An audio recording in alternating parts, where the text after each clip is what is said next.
Welcome to Lanka today news. இது இன்றைய உலக செய்திகளின் தொகுப்பு. முதலில் தலைப்புச் செய்திகள். பிபிசி நிறுவனத்திடம் 90,000 கோடி இழப்பீடு கேட்கும் ட்ரம்ப். போதைப் பொருள் கடத்தி வந்ததாக 3 படகுகள் மீது அமெரிக்கா தாக்குதல், 8 பேர் பலி. உக்ரைன் மீதான 4 ஆண்டு படையெடுப்புக்கு முடிவு, ஜெர்மனியில் கூறிய செலன்ஸ்கி. மக்கள் கூட்டத்தின் மீது காரை கொண்டு மோதிய புலம்பெயர்ந்தோர், ஜெர்மனியில் வழக்கு விசாரணை துவக்கம். நீங்கள்தான் ஆஸ்திரேலியாவின் ஹீரோ, பயங்கரவாதியை மடக்கியவரை நேரில் சென்று பாராட்டிய பிரதமர். ஜப்பானில் மீண்டும் நிலநடுக்கம், டிக்டர் அளவுகோலில் 5.2 பதிவு. மெக்சிகோவில் சிறிய ரக விமானம் விபத்து, 7 பேர் பலி. இனி விரிவான செய்திகள். 2021 ஜனவரியில் தான் பேசிய உரையை தவறாக திரித்து வெளியிட்ட பிபிசி செய்தி நிறுவனத்திற்கு எதிராக அமெரிக்க அதிபர் டொனால்ட் ட்ரம்ப் 90,000 கோடி ரூபாய் இழப்பீடு கேட்டு புளோரிடா நீதிமன்றத்தில் வழக்கு தொடர்ந்திருக்கின்றார். ட்ரம்பின் பேச்சை எடிட் செய்து வெளியிட்டதாக எழுந்த விமர்சனத்தை தொடர்ந்து பிபிசி இயக்குனர் ஜெனரல் டிம் டேவி மற்றும் செய்திகள் பிரிவின் தலைமை நிர்வாக அதிகாரி டொபோரா டர்னஸ் ஆகியோர் ராஜினாமா செய்திருக்கின்றனர். இது தொடர்பாக ஏற்கனவே ட்ரம்பிடம் மன்னிப்பு கேட்டு பிபிசி நிறுவனம் கடிதம் எழுதியிருந்தமை குறிப்பிடத்தக்கது. ஜப்பான் நாட்டின் அமோரி மாகாணத்தில் இன்று 5.2 டிக்டர் அளவிலான நிலநடுக்கம் ஏற்பட்டுள்ளதாக தெரிவிக்கப்படுகின்றது. வடக்கு ஜப்பானில் உள்ள அமோரி மாகாணத்தில் இன்று மதியம் 2:38 மணியளவில் 20 கிலோமீட்டர் ஆழத்தில் 5.2 டிக்டர் அளவிலான நிலநடுக்கம் ஏற்பட்டுள்ளதாக ஜப்பானின் வானிலை ஆய்வு மையம் தெரிவித்துள்ளது. இந்த நிலநடுக்கத்தால் நல்ல வாய்ப்பாக உயிர் மற்றும் பொருள் சேதங்கள் எதுவும் ஏற்படவில்லை என கூறப்படுகிறது. மேலும் பசிபிக் பெருங்கடலையொட்டியுள்ள பகுதிகளுக்கு சுனாமி எச்சரிக்கைகளும் இதுவரை விடுக்கப்படவில்லை. இதனைத் தொடர்ந்து கடந்த டிசம்பர் 8ஆம் தேதி ஏற்பட்ட 7.5 டிக்டர் அளவிலான பூகம்பத்தால் ஜப்பானுக்கு விடுக்கப்பட்டிருந்த சக்தி வாய்ந்த நிலநடுக்கத்தின் எச்சரிக்கை விலக்கப்பட்டுள்ளதாக நேற்று நள்ளிரவு வானிலை அதிகாரிகள் அறிவித்திருக்கின்றனர்.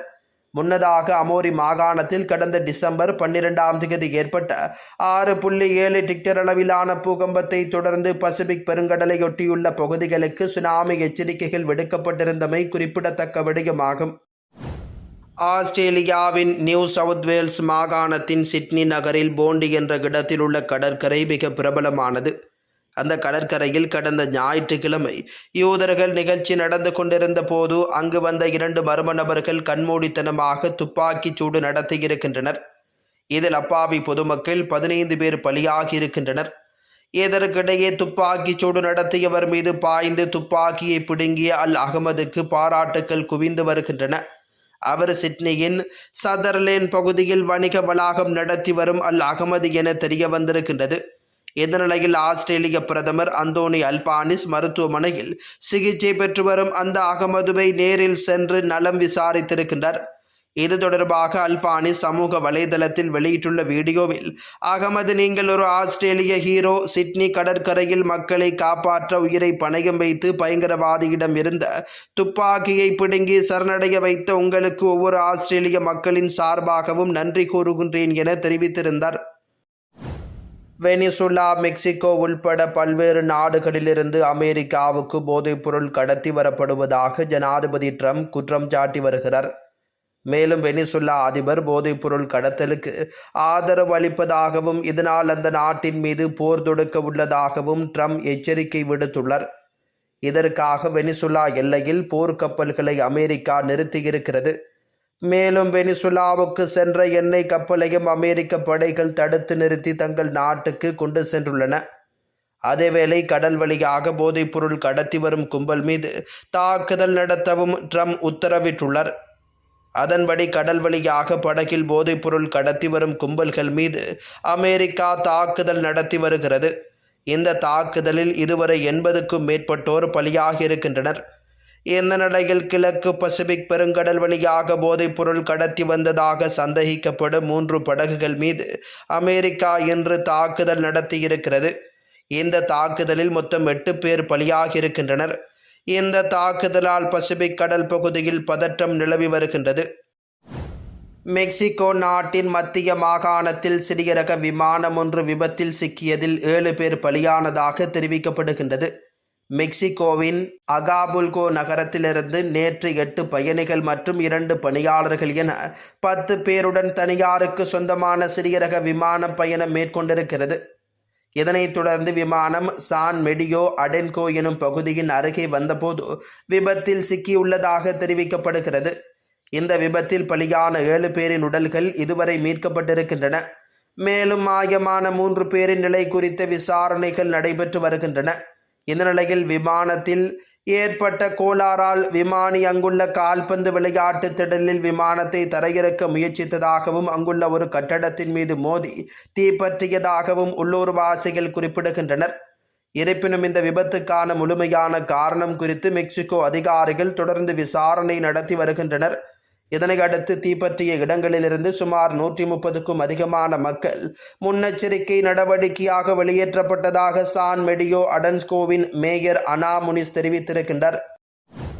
உக்ரைன் அமைதி ஒப்பந்த முன்மொழிவுகள் சில நாட்களுக்குள் இறுதி செய்யப்படலாம் என்று பெர்லினில் வைத்து வோலோடிமிர் செலன்ஸ்கி தெரிவித்துள்ளார்.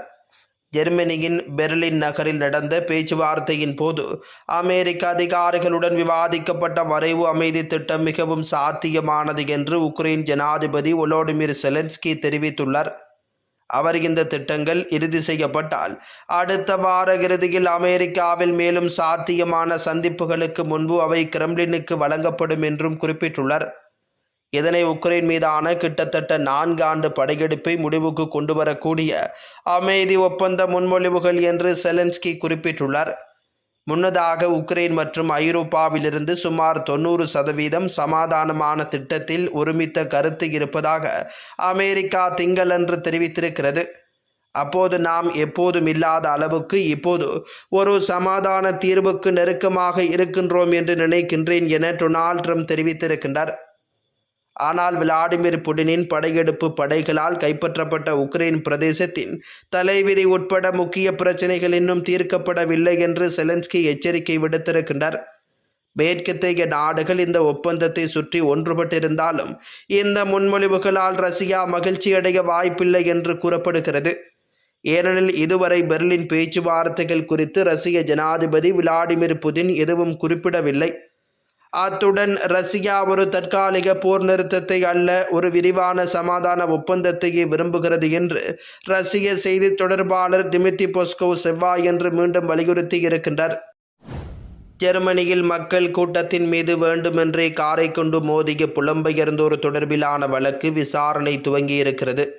பிப்ரவரி மாதம் 13ஆம் தேதி ஜெர்மனியின் பவேரியா மாகாண தலைநகரான மியூனிக் நகரில் தொழிற்சங்க பேரணி ஒன்று நடந்து கொண்டிருந்த நிலையில் ஒருவர் வேண்டுமென்றே அந்த கூட்டத்தின் மீது வேகமாக காரை கொண்டு மோதியிருக்கின்றார். அந்த பயங்கர சம்பவத்தில் 2 வயது குழந்தை ஒன்றும் அதன் தாயாகிய 37 வயது பெண்ணும் பலியாகியிருந்தனர்.